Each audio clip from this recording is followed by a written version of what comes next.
27 वर्ष न्याय मिळेना, शेतकरी दाम्पत्य हवालदिल। चिकोत्रा धरण या प्रकल्पासाठी शासनाने भुदरगड तालुक्यातील बेगवडी येथील शेतकरी गणपती गुंडू चव्हाण यांची शेतजमीन 27 वर्षापूर्वी संपादित केली होती। मात्र अद्यापही पुनर्वसनाची जमीन शेतकरी गणपती चव्हाण यांना मिळालेली नाही।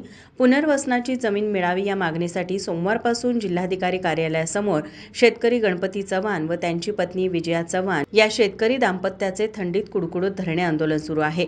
आंदोलनस्थळी शेतकरी दाम्पत्याला आझाद हिंद संघटनेचे प्रमुख मुकुंद पाटील यांनी भेट दिली असता ते म्हणाले, चिकोत्रा प्रकल्प झुडपेवाडी तालुका भुदरगड जिल्हा कोल्हापूर या प्रकल्पग्रस्तामधील जे शेतकरी ज्यांची जमीन 10 एकर जमीन त्या प्रकल्पामध्ये 27 वर्षापूर्वी ही जमीन गेली आणि हा प्रकल्प चालू आहे। पाणी अडवणं वगैरे शेतीला सगळं पाणी सिंचन चालू आहे। आज हे चव्हाण कुटुंबीय आज या कोल्हापूर जिल्ह्याच्या कलेक्टरच्या दारात आपली कैफी घेऊन इथं बसलेले आहे। त्यांची मागणी काय आहे हो? त्यांची मागणी हेच आहे की आमची जमीन ज्या प्रकल्पामध्ये जी गेली जमिनीची 10 एकर जमीन जी यांच्या प्रकल्पामध्ये जी जमीन गेली ती त्या शेतकऱ्याला ती त्यांची जमीन परत मिळावी आणि हे शेतकऱ्याची जमीन परत मिळत असताना सुद्धा 25 वर्ष जर हा प्रकल्प तिथं नांदत असताना जर ह्या कुटुंबाची अशी जर अवहेलना होत असेल, देश स्वतंत्र होऊन 75 वर्ष झाली, बळीराजा सुखी आहे, बळीराजा समाधानी आहे आणि बळीराजाचं हे राज्य आहे म्हणून प्रत्येक येणारं सरकार सांगत असतं। मग ते महायुती सरकार असू दे, महाआघाडीचं सरकार असू दे आणि वरती केंद्रातलं बघितलं तर मोदी साहेबांचं सरकार असू दे किंवा काँग्रेसचं सरकार असू दे, NDAच्या सरकारमधली सुद्धा अवस्था तीच आहे आणि आत्ताच्या या सरकारमधली सुद्धा तीच अवस्था आहे। ह्या सगळ्या गोष्टी महाराष्ट्राच्या आणि देशाच्या राजकारणात होत असताना सुद्धा एका साध्या डोंगर गावातला एखादा कुटुंब आज जिल्हाधिकाऱ्याच्या दारामध्ये गेले 3 दिवस इथं रात्रंदिवस इथं आपले हे धरणं आंदोलन करून बसलेलं आहे आणि हे धरणं आंदोलन कशासाठी करतोय?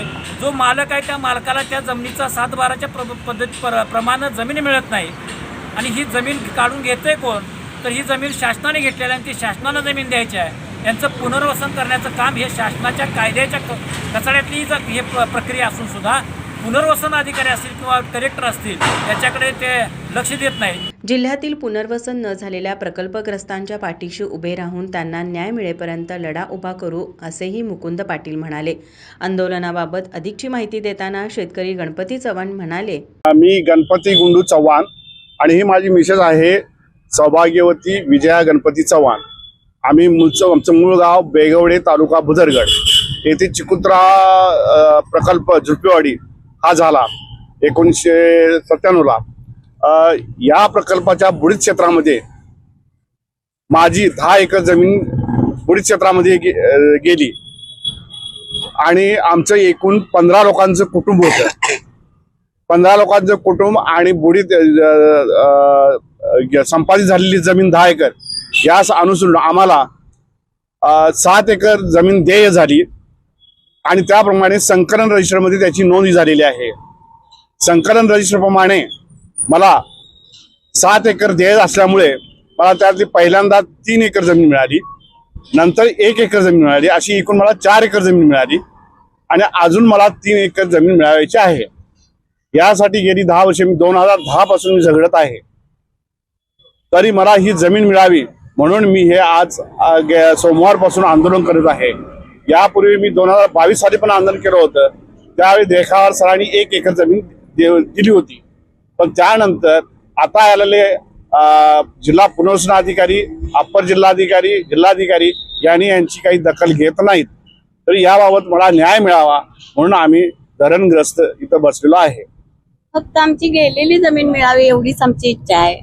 त्याचा आम्ही 65% रक्कम भरलेली आहे, त्याचा काय ते शासनाने विचार करावा। शासनाने दाद न घेतल्यास चिकोत्रा प्रकल्पात जलसमाधी आंदोलनाचा इशारा शेतकरी दाम्पत्याने दिला आहे। माझा महाराष्ट्र न्यूज साठी कॅमेरामन नाज अत्तारसह साक्षी दळवी, कोल्हापूर। नोकरी असो वा लग्न, चष्म्याची अडचण आता होऊ देऊ नका। नंदादीप नेत्रालयात या आणि तुमच्या चष्म्यापासून मिळवा कायमची मुक्ती, कारण आता चष्मा घालवण्याची लासिक शस्त्रक्रिया फक्त 32,999 रुपयात, शिवाय 5,000 रुपयांपर्यंतचे लासिक स्क्रीनिंग अगदी मोफत। ऑफर मर्यादित कालावधीसाठी। तर वाट कसली बघताय, आजच कॉल करा 92 2000 1000। नंदादीप नेत्रालय, न्यू शाहूपुरी, कोल्हापूर। दृष्टी म्हणजे नंदादीप।